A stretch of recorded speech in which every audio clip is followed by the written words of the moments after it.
So I realized this, I think in my 20s.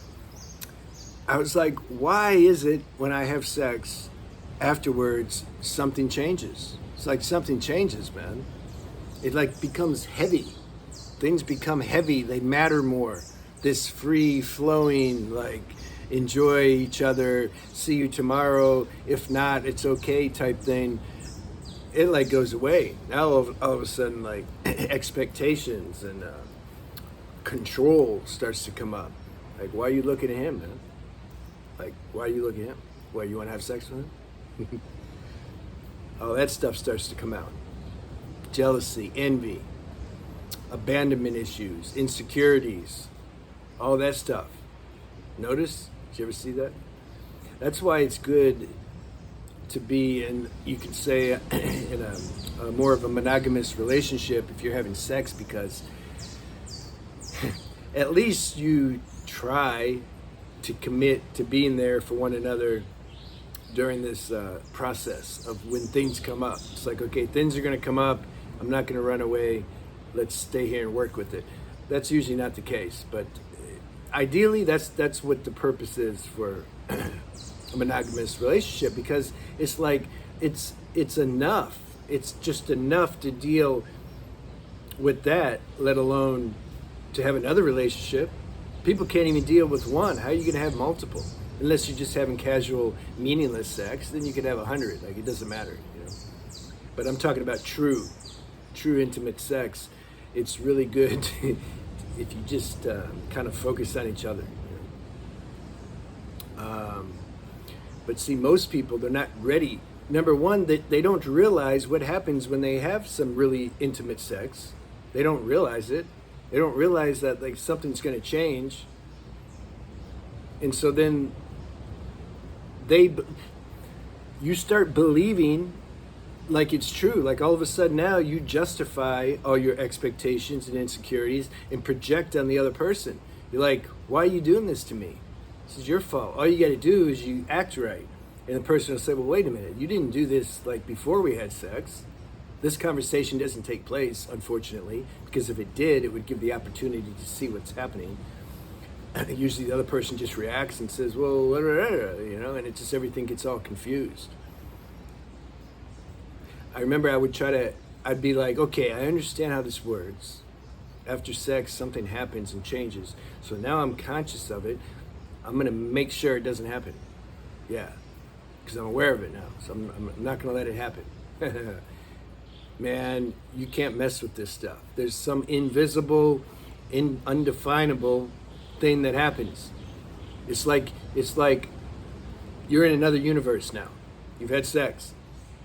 It just you something shifted physically, mentally, emotionally, psychologically, spiritually, every which way. So you have the whole package now. You can't see anything. Like you're you know, you're on another frequency now.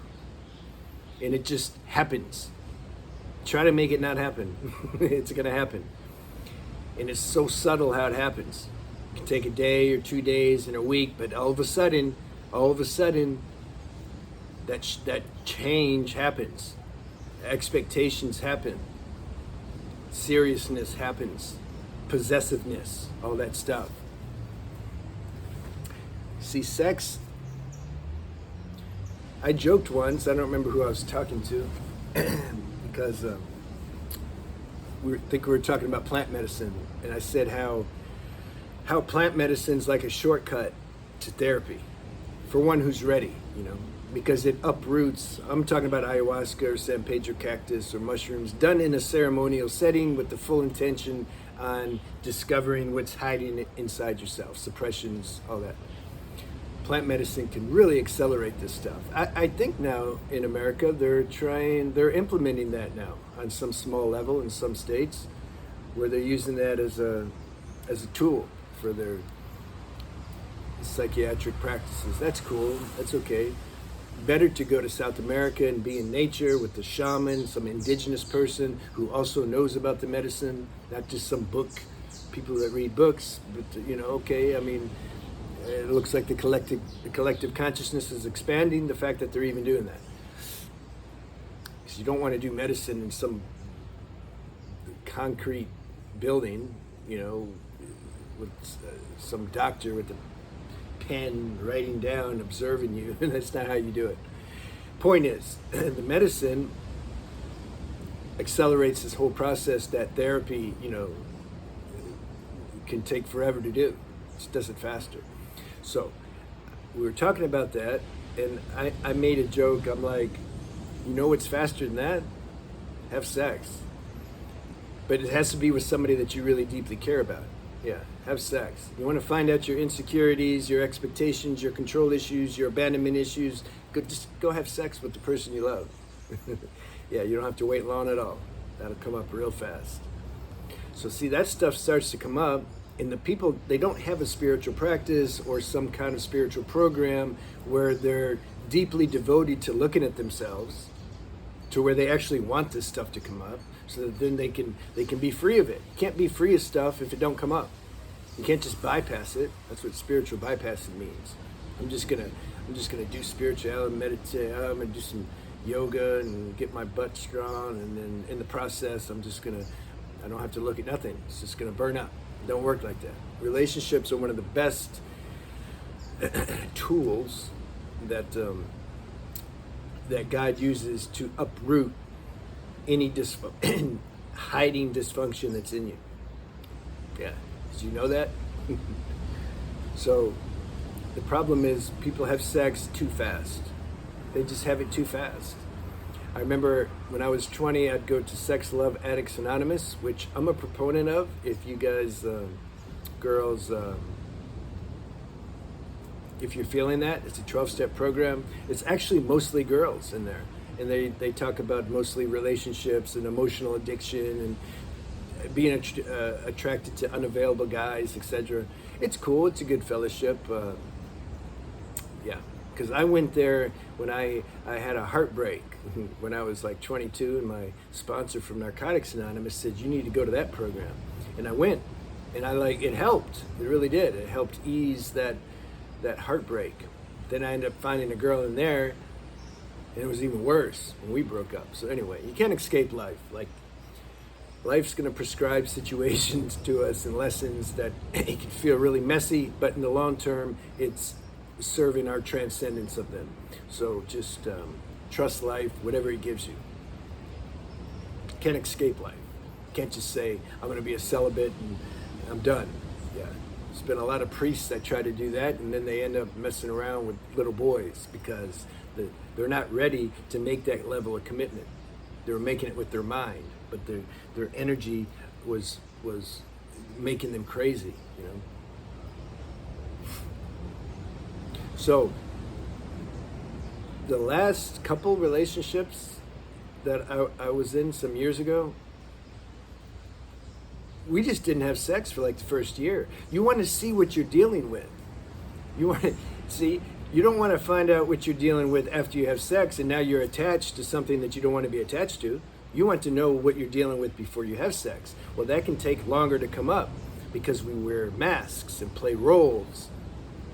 See? After you have sex, after some time, although that stuff comes down and you see what you're really dealing with.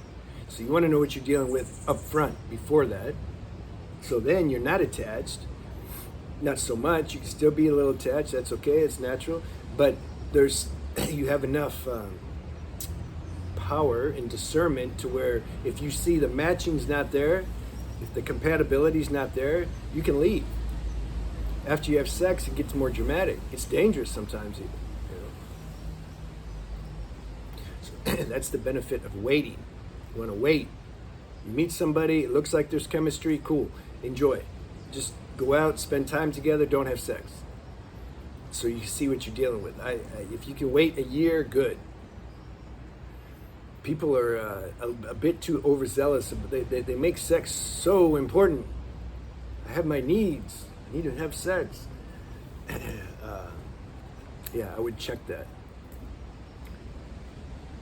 My other channel, Beyond the Alchemy, I talk about semen retention and the power that comes when we're preserving and conserving our sexual energy. It goes for girls too. I've known more than a few girls who they just took a year off. No masturbation, no sex, no nothing. You think that's not going to change you? You think you're not going to become aware of a deeper power in you that you weren't aware of before? Anybody that preserves their sexual energy is going to feel really good results. You're going to have more mental horsepower. Your emotions are going to be more balanced. That energy is going to help you. It's medicinal. We don't want to just waste it. We want to let the universe send us a situation prescribed by the universe, not our little instinctual needs and desires. Let a situation be prescribed organically, to where then it's like, okay, now sex, it makes sense to have. You can feel like the situation just occurred without you trying to. It wasn't contrived. You just found yourself. You just met somebody. You're like, how did I meet this person?